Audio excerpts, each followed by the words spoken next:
Natalie Pierce always believed food was more than fuel. It was memory, healing, and the language of love when words failed. It was a belief forged not in culinary school, but in hospital rooms, beside her mother's bed, where fear had a seat at every meal and comfort was found in the simplest broth. At 31, she'd become more than just a survivor of that chapter. She was now the founder and CEO of Pure Harvest Foods, a clean-label, plant-based food brand built on empathy and purpose. What started as a grief-fueled blog had grown into a full-scale business with a loyal customer base, national recognition, and, after 7 relentless years, finally a partnership that would put her sauces and broths on shelves across America. Revenue has doubled since last quarter, her assistant Kayla said, eyes lit up behind horn-rimmed glasses as she slid the spreadsheet across the table. Natalie scanned it with tired but proud eyes. "That whole harvest deal?" she murmured, trailing off in thought. "It's real and massive," Kayla confirmed. "This could be your breakout year." Natalie leaned back in her chair, her office window catching the golden hue of Portland's late afternoon light. Outside, the city bustled with rain-coated locals and electric scooters. Inside, her world was quiet, intentional. Succulent plants lined the windowsill, vision boards dotted with affirmations hung on the wall, and a framed photo of her mother, smiling and bald, held the space between pride and pain on her desk. "I just want tonight to be about the win," Natalie said finally, smiling softly. "No meetings, no spreadsheets, no investor calls, just wine and peace." She had booked a dinner to mark the moment. Not just any dinner, but a quiet, firelit table for 2 at the Orion, Portland's most exclusive rooftop restaurant. A reservation that usually required 6 months' notice, but had been expedited thanks to a little help from the executive chef, an old classmate who still swore by Natalie's miso tahini glaze. Julian, her husband of 3 years, and one of the few people who'd witnessed her rise from ramen noodles to retail mogul, would join her there soon. The two had planned to toast to the whole harvest deal and talk about taking a real vacation, a week in Italy perhaps, or a cabin off-grid. Natalie got ready slowly.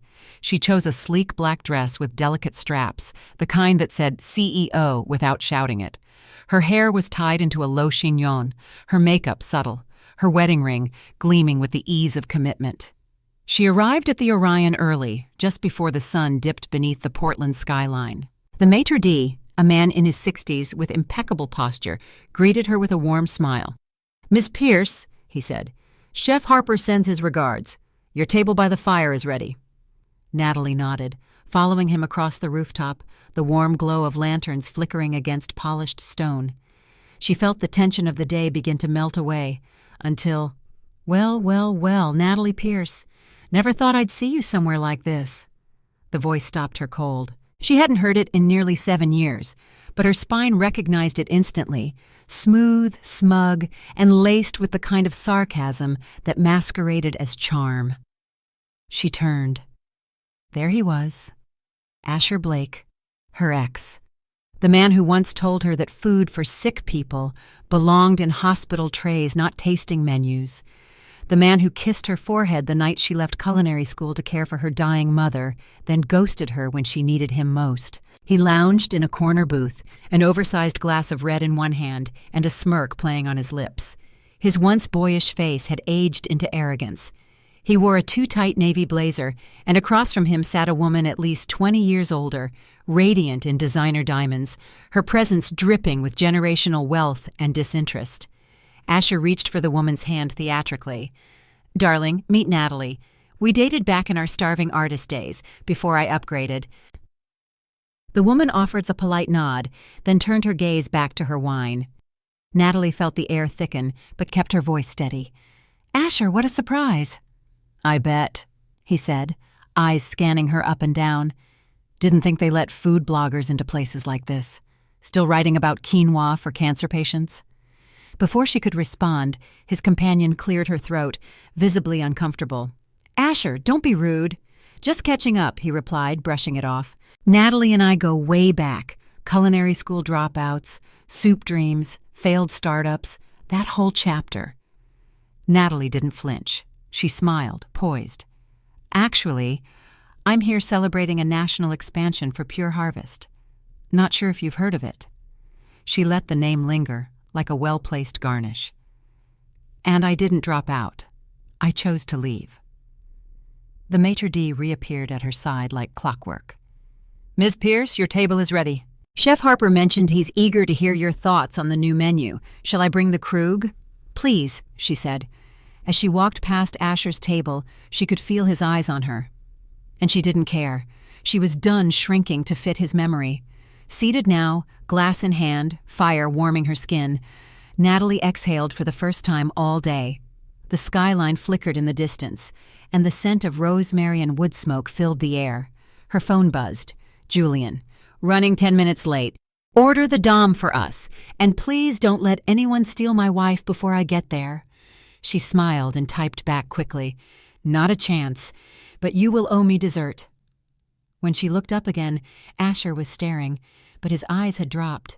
Not to her face, but to her hand, to the platinum ring, to the life she'd built. The smirk on his face faltered for just a moment. Natalie leaned back and took a long sip of champagne. She had no idea that this encounter would set off a chain of events that would stretch across cities, industries, and heartbreak. But she did know one thing. This wasn't just dinner anymore. This was the beginning of something far more powerful, a reckoning, 7 years in the making. Before Natalie Pierce ever launched Pure Harvest Foods, before a single jar bore her signature label, she was just a girl with a half-broken blender, a scholarship to Pacific Culinary Academy, and a heart that loved too quickly. Back then, Natalie still believed that talent would be enough, that if you worked harder than everyone else, stayed humble, and put soul into your food, the world would notice. She didn't know yet that talent didn't always win. That charm, especially the reckless, performative kind, could run circles around integrity. She met Asher Blake on her second day of culinary school. He was the kind of student who didn't need to raise his voice to be heard. Wherever he walked, people followed. His critiques were sharp, his plating immaculate, and his ego, well, that came standard. But he noticed her. Not in the performative way other students did, but with laser focus. You've got good instincts, he said, after watching her make a butternut squash bisque in fundamentals. You're not afraid of restraint. That's rare. Natalie had blushed. She wasn't used to attention, especially not from someone like Asher. Over the next few weeks, their friendship simmered. He started waiting for her outside her classes, invited her to a pop-up dinner he was hosting downtown, gave her a tour of his experimental pantry, which was really just a closet full of smoked salts and imported oils. They bonded over their shared Michigan roots. Both of them came from working-class families that considered culinary school a frivolous luxury. Both had scraped their way in on partial scholarships and stubbornness. But where Natalie found comfort in quiet flavors and restorative meals, Asher chased prestige, foie gras, caviar, truffle foam. He wanted Michelin stars. Natalie wanted people to feel seen, and somehow that contrast made them magnetic. Their relationship escalated quickly. Weekend study sessions turned into overnight menu testings. Natalie would wake up in his apartment with the smell of burnt rosemary lingering in her hair and a warm cup of pour-over coffee waiting on the counter. It felt like partnership. It felt like something that could last, until it didn't. Halfway through her second year, Natalie got the call that stopped her world cold. Her mother, June Pierce, had been diagnosed with stage 3 non-Hodgkin's lymphoma. Aggressive, unpredictable, urgent. Natalie didn't hesitate. She packed up her knives, withdrew from school, and caught the next bus to Eugene, Oregon. When she told Asher, he was surprisingly tender. "You're doing the right thing," he said, kissing her forehead. "Family first, always." He promised to visit, promised to call. And at first he did. He sent long, rambling emails full of kitchen gossip and late-night photos of dishes he'd plated for his externship at a trendy Seattle bistro. Natalie clung to those messages like lifelines. She needed something, someone, to believe in while navigating oncology appointments, insurance forms, and nights where her mother couldn't even stomach water. She also started writing Recipes, simple ones. A banana oatmeal muffin her mother could actually keep down. A miso ginger broth that soothed her nausea. A lavender lemon tea that helped them sleep. She posted them online under a modest blog she called Healing Bites. What started as a diary soon became a mission. And then, silence. Asher's emails grew shorter. The calls became monthly, then quarterly, then nothing. One night, unable to sleep, Natalie searched his name on Instagram. What she found hit her like a gut punch. A photo at a gala. Asher in a crisp tux, arm around a woman with a sleek silver bob and a Chanel clutch. Elise Laurent, the caption read, so proud of this one, newest advisory board member of 11 Madison Park. Natalie didn't want to believe what her eyes were seeing. So she called him. He picked up on the second ring, his voice cool, detached. Nat, wow, it's been a while. You're dating Elise Laurent? A pause. Yeah, I was going to tell you. She's been a huge mentor. She believes in my work. You're with her? Natalie whispered, her voice cracking. You've been gone 2 years, Nat, he said softly, but without apology. You're not even in the industry anymore. Natalie was stunned. I'm building something, she protested. My blog? People are reading it. It's helping caregivers and patients. It's something. Asher laughed. Not cruelly, just dismissively. A cancer cookbook? Come on, that's not a career, that's a sympathy side hustle. That night, Natalie didn't just lose her first love. She lost her illusions. But Natalie had something Asher would never understand. She had purpose, and from that purpose, she built something real. While he schmoozed donors and climbed ladders built by older women's Rolodexes, Natalie was in her mother's tiny kitchen, stirring soup, testing turmeric levels, and answering heartfelt emails from strangers across the country. Thank you for helping my dad eat again. Your carrot broth saved our Thanksgiving. Your story made me feel less alone. When June finally went into remission, Natalie didn't go back to school. She moved to Portland and went all in. Pure Harvest was born in a rented commissary kitchen with one mini fridge, a used Vitamix, and a mailing list of 400 blog subscribers. She cooked, she packed, she labeled each jar by hand. She drove deliveries herself in a beat-up Civic with a More Plants, Less Pain bumper sticker. Every dollar earned went back into production. Every customer email got a personal reply. Every product was a promise, to nourish, to comfort, to heal. Meanwhile, Asher was watching. She didn't know it at first, but the signs were there. A like on her brand's Instagram from a ghost account. A mutual friend at a tasting event mentioning, "Hey, Asher said he read your Foodie Quarterly interview." Even a casual DM from someone claiming to be in the restaurant group scene asking, "Is your ginger chutney shelf-stable in humid climates?" He never reached out directly. But he was there, lurking on the edges of her momentum. And when they did bump into each other, once at a food conference, once at a supplier meet and greet, he played the same tired character. Still doing your recovery food thing? It's cute, very niche. You should come by the Grove sometime. We're doing some real stuff. Natalie never took the bait. She had learned something critical. You don't need to argue with people who are committed to misunderstanding you. Instead, she let her growth speak. By year 3, Pure Harvest had a team of 5. By year 4, they were shipping to 3 states. By year 5, they were featured in Bon Appetit as one of 10 brands changing the way we eat with empathy. And in year 7 came the Orion, the dinner, the reunion, the spark, the match, and the first flicker of fire that would burn the past to the ground and build something better in its place. That night, after she returned home from the Orion, Julian held her close and asked gently, "You okay?" Natalie looked at him, eyes clear. "Yeah, I'm more than okay." She thought about Asher's face when he saw her ring, his discomfort, the way his smirk faded when she didn't flinch. For the first time in a long time, she felt like her past had no power left. But she had no idea. The past wasn't done with her yet. A week had passed since Natalie's accidental run-in with Asher at the Orion, but his voice still echoed in her head like a bad song on repeat. "You still writing those sad little recipes for people with food allergies?" She had smiled through it that night, sipping her Dom Perignon with grace, but inside her skin had crawled. That tone, the condescending tilt, the veiled pity wrapped in mockery, had haunted her in the past. But now it just confirmed something she had always suspected. Asher Blake couldn't stomach her success, and yet when his email hit her inbox at 9:43 a.m. the following Monday, she still stared at the subject line like it had arrived from another dimension. Subject: Congratulations plus potential collaboration.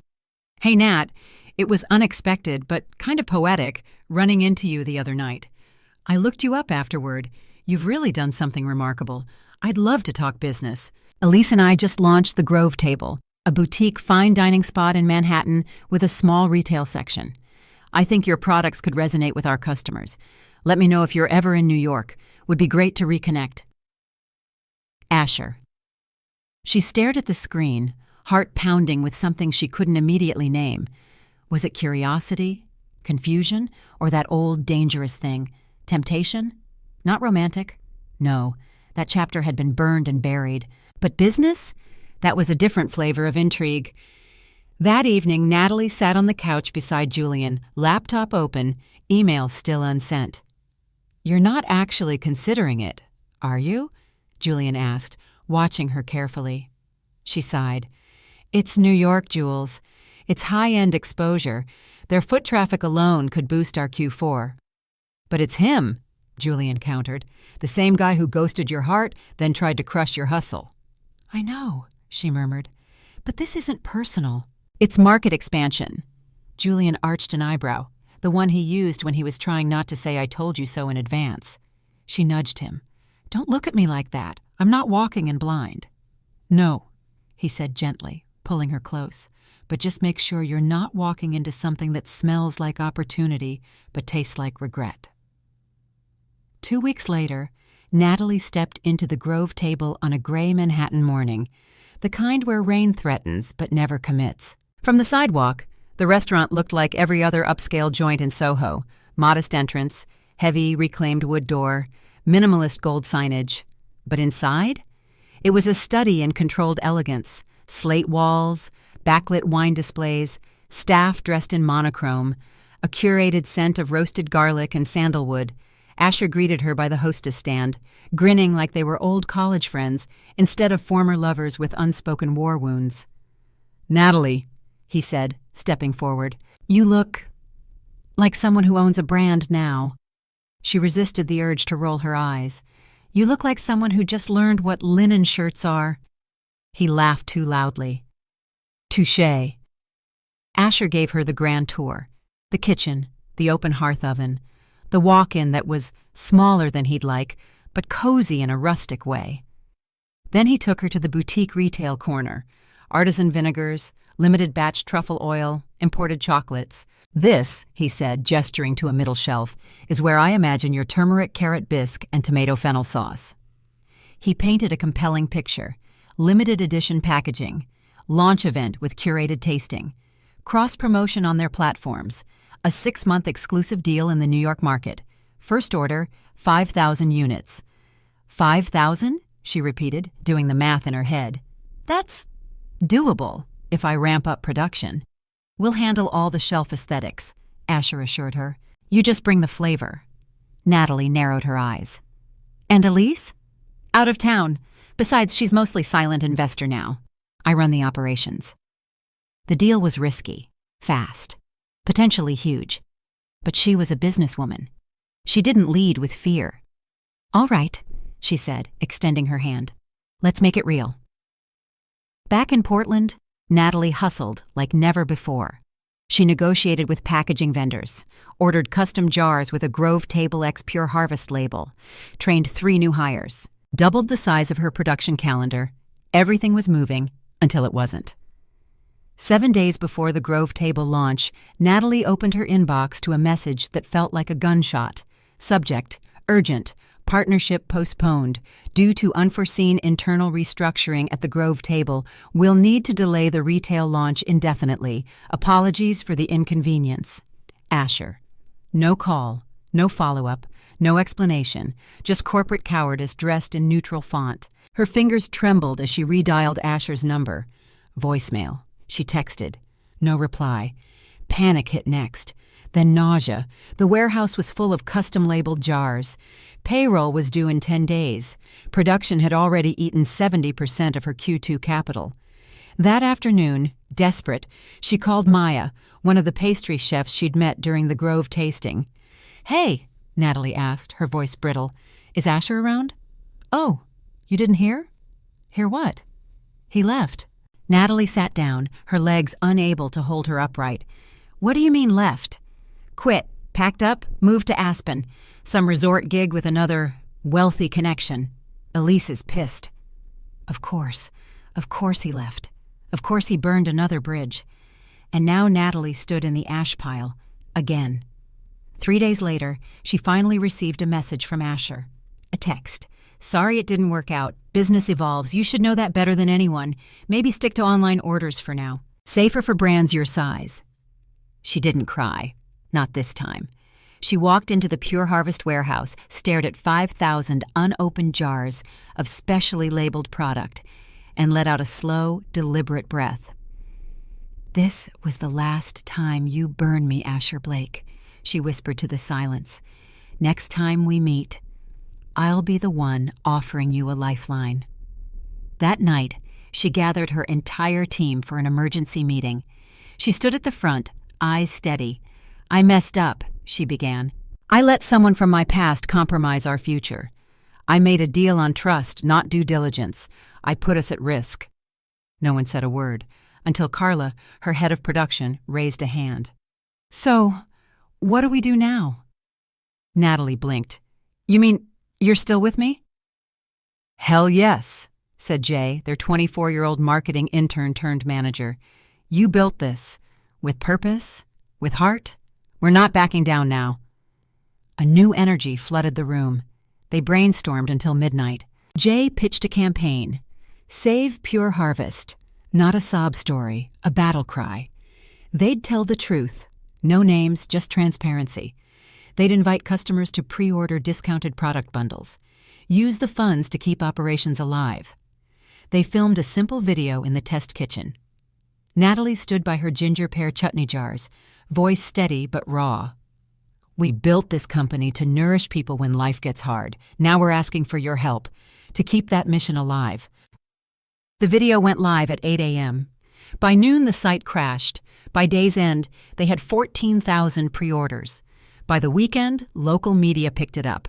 From betrayed to bold, how a Portland food brand is turning pain into power. Then came the call.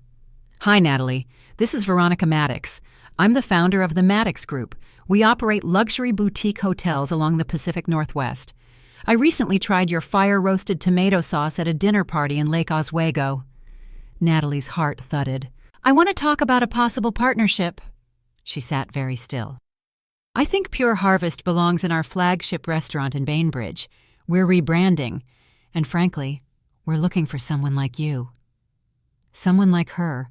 Not a trained chef, not a board member's favorite, not a trophy, a builder, a visionary, a woman who had weathered betrayal and turned it into something honest. That night, Natalie walked into her kitchen and found Julian plating a late dinner. He looked up, saw her expression, and smiled. "Good news?" She nodded. "Game-changing news." He pulled out 2 plates, set them on the island, and handed her a glass of wine. "To the reckoning," he toasted. "No," Natalie said, raising her glass. "To the rebuild." And for the first time in weeks, the food on her plate tasted like peace. The Maddox Group headquarters in downtown Seattle didn't just look powerful, it radiated it.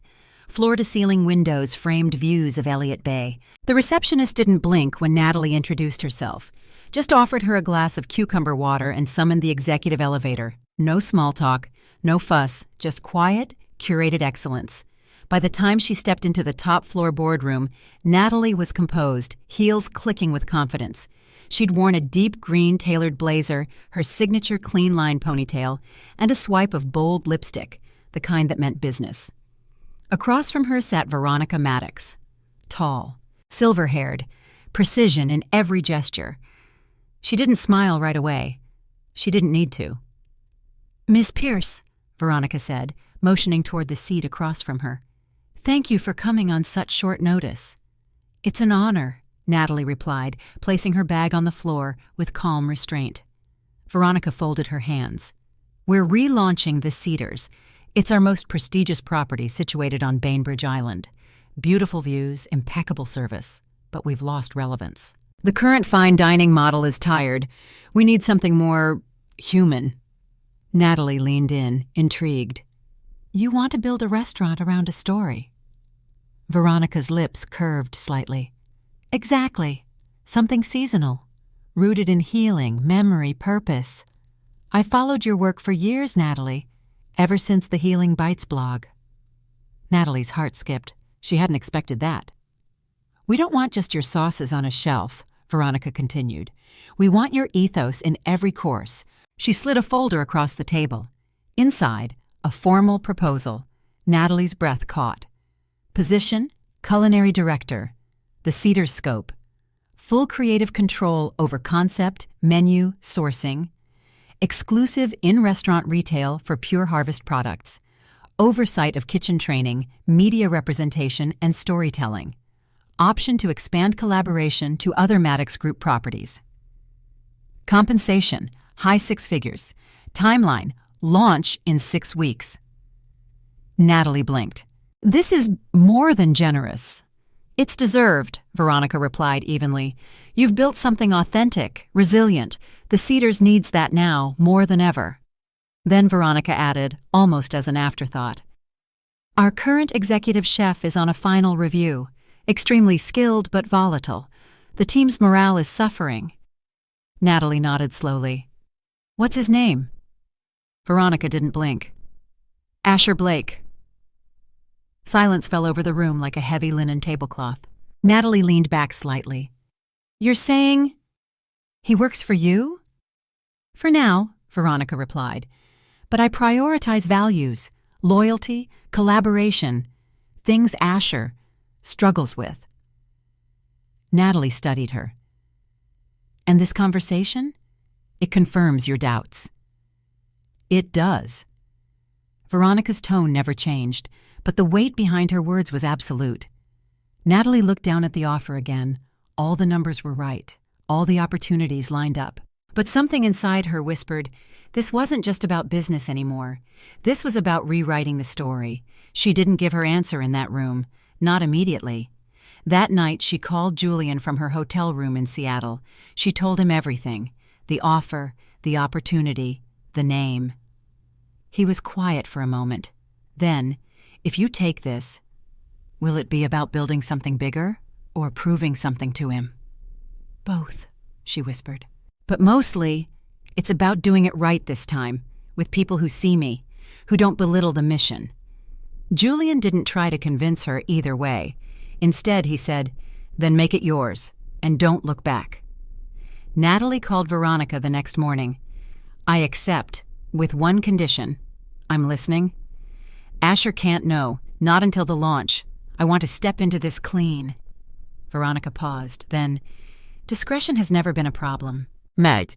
For the next 3 weeks, Natalie lived a double life. By day, she was still Natalie Pierce of Pure Harvest Foods, attending farmer co-op meetings, overseeing emergency campaign shipments, and mentoring her production team. But by night, she became the Cedars' secret architect. She worked in locked kitchen sessions with Maddox Group consultants, mapping out a seasonal menu rooted in flavor memory, her term for dishes that emotionally transported diners back to a place, a moment, a feeling. Her ginger lavender broth reminded caregivers of the first full night's sleep they'd had in months. Her fire-roasted tomato base tasted like Sunday afternoons in childhood kitchens. Her honey cardamom sauce, a tribute to her mother's late-night tea rituals. Each dish had a name. Each course told a chapter. This wasn't food, it was a full-circle narrative on a plate. Meanwhile, she reviewed every dish Asher submitted as executive chef, criticizing them privately in margin notes that Veronica eagerly read. "He's phoning it in," Natalie observed. Veronica nodded. "He thinks his name is enough." "Let's prove it isn't." Launch day. The Cedars was closed to the public but buzzing behind glass walls. Natalie arrived early, dressed not in her Pure Harvest attire, but in full chef whites. Not to cook, to lead. The staff gathered. PR reps set up. Food influencers and media guests awaited the press announcement. Asher stood near the open kitchen, perfectly styled in his embroidered coat, speaking to a camera crew.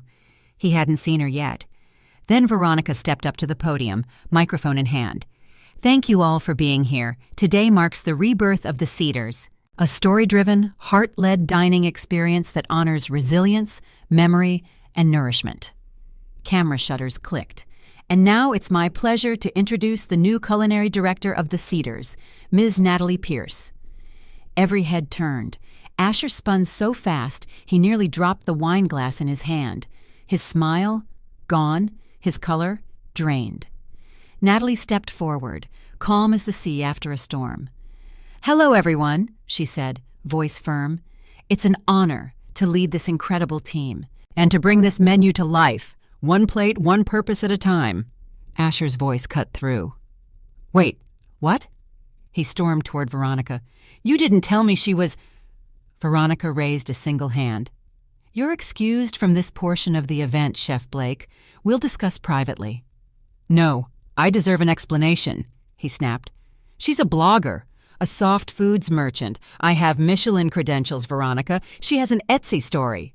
Natalie didn't flinch. Instead, she looked him dead in the eye. "I have a company in 14 states," she said quietly. "I have a product line in Whole Harvest. And I have a team that believes in flavor as medicine, not ego as identity." The silence that followed was deafening. Veronica's tone turned glacial. "If you can't work under Natalie's leadership, Asher, you are free to resign." His face turned a violent red. "You can't be serious." But Veronica had already turned to the cameras. "I'm proud to introduce a new legacy for the Cedars, one that reflects who we truly are. Thank you, Natalie." Asher left that afternoon. He didn't say goodbye, didn't clear his locker, just vanished, like he always did. But this time, Natalie wasn't left picking up the pieces. She was the one holding the blueprint. Later that night, Julian brought her a bottle of champagne to the Cedars executive office. "How's it feel?" he asked, placing the bottle on her desk. Natalie turned toward the window, watching the fairy lights blink across Puget Sound. "It feels like justice," she said. "But more than that, it feels like I never needed him in the first place."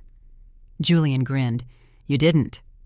They popped the champagne together, right there in her new domain. And in that moment, Natalie Pierce became something far greater than what Asher Blake ever imagined she could be. She became undeniable. 2 years had passed since Natalie Pierce stepped into the Cedars and rewrote her legacy. In that time, the world had shifted. Not for everyone, but certainly for her. The Cedars had earned its first Michelin star under her direction. Critics who once called her the blogger with broth were now praising her as the heart-forward voice of modern cuisine. Pure Harvest had grown into a household name in wellness circles, partnerships with hospitals, national grocery chains, an annual fundraiser for culinary scholarships in memory of her mother. She no longer packed jars or managed her own delivery routes. She mentored. She designed. She built pathways for other quiet voices to rise. She was Natalie Maddox Pierce now, having married Julian the fall before in a mountaintop ceremony surrounded by their team, families, and a 5-course menu inspired by their journey together. It was the life she never would have dared to imagine when Asher left her crying beside a blender in Eugene, Oregon. But that life, that man, was a closed chapter now, or so she thought. It was a rainy evening in Portland. Natalie and Julian had a quiet booth reserved at the Orion, where it had all begun. This time, it wasn't business. It was personal. They were celebrating the official release of the Healing Table, a memoir and cookbook hybrid chronicling Natalie's journey from caregiver-daughter to culinary pioneer. It had debuted on the New York Times bestseller list that morning. "Can you believe it?" Julian asked, toasting her glass. "I can," she said, "but only because I remember the nights it felt impossible." They clinked, sipped, smiled, and then the maitre d' leaned in discreetly. "Mrs. Maddox Pierce, my apologies, but we've just seated a guest near the bar who appears to know you. Would you like me to move him?" Natalie raised an eyebrow. "Who is it?" He handed her a note, in handwriting she hadn't seen in years. "Funny running into you again. Maybe the third time's the charm? Asher." Julian watched her read it. "That's bold." "Ignore him," she said at first. But then she looked across the room, and there he was, Asher Blake, older, slightly heavier, wearing a blazer that was 3 seasons behind and eyes that didn't sparkle anymore. They scanned for validation and found none. He was seated beside a woman clearly older than him by decades, wearing a designer scarf and diamond rings. Her expression looked bored. Asher caught Natalie's gaze, and he stood. He walked toward their table like a man testing ice that had already cracked under him. "Well, well," he drawled, putting on the ghost of that smirk. "Natalie Pierce. Or is it Maddox Pierce now?" Julian stood slowly. "Can we help you?" Asher extended a hand toward him. "Asher Blake, old friend." Julian shook it, cool and firm. "Julian Maddox, husband, partner, and co-architect of everything you underestimated." Asher's smirk twitched. "Didn't realize you married in." "Built in," Julian replied. Asher turned back to Natalie. "So, you made it. Guess the niche comfort food thing wasn't so small scale after all." "Guess not," she said calmly. "But then again, I stopped measuring scale by whose name was louder." Asher laughed softly, nervously. "Look, I followed your work. You've done good stuff. Real good." She tilted her head. "You mean despite not finishing culinary school?" He winced. "Fair. That was an arrogant time. I was trying to survive in a world that doesn't make space for slow burners." "No," she said. "You just didn't want to share heat." He sighed. "I get that now. I really do." Julian sat down, watching but not interfering. "I'm not here to stir anything up," Asher continued. "Honestly, I work for a private client in Bend. Eccentric family, big estate, good money, but no soul. I miss real kitchens." He pulled a folded card from his coat. "I've got a few menu concepts I've been playing with. If you ever want to talk, consult, collaborate, I could really use your insight." Natalie took the card gently. She looked at it, then back at him. "Asher, I don't owe you a seat at my table." "I know," he said quickly. "I just thought, but," she continued, "I believe people can change if they do the work." She pulled out her own card, not for Pure Harvest, but for the Fresh Start Culinary Initiative, a nonprofit program she'd co-founded. It offered scholarships, training, and kitchen placements for formerly incarcerated youth and displaced workers. "Start here," she said. "Volunteer, mentor, show up." He looked at the card, swallowed, nodded. "Okay," he said. "Thank you. And Asher," she added before he turned, "don't make it about proving me wrong. Make it about proving yourself right." He walked back toward his table. Julian exhaled. "You good?" "I am," she smiled. "That was closure with no bitterness. Just boundaries." As they finished dessert, the maitre d' returned with a small envelope. "This was left at your table." Inside was a folded note, written in rushed pen. "I deserved that. You were always the better chef, not just because of your skill, but because of your why." Natalie folded it carefully, put it in her bag, and didn't give it another thought. Later that night, back at their home kitchen, Natalie stood barefoot in front of the stove. Julian was frying eggs. She was chopping fresh basil. Music played low in the background, something soulful and slow. "You ever think about it?" he asked suddenly. "Think about what?" "What he cost you." She paused, thought, then, "No." Julian looked over. "I think about what he gave me." A reason to fight, a mirror to outgrow, and the final push I needed to stop asking permission. She placed the basil on the counter, smiled, and to stop needing anyone to believe in me, except myself. Outside the kitchen, on the chalkboard wall of their shared test studio, someone had written, "Don't cook to impress, cook to connect." And underneath it, in Natalie's red marker, one more line. They said I couldn't do it without them, so I did it better without them.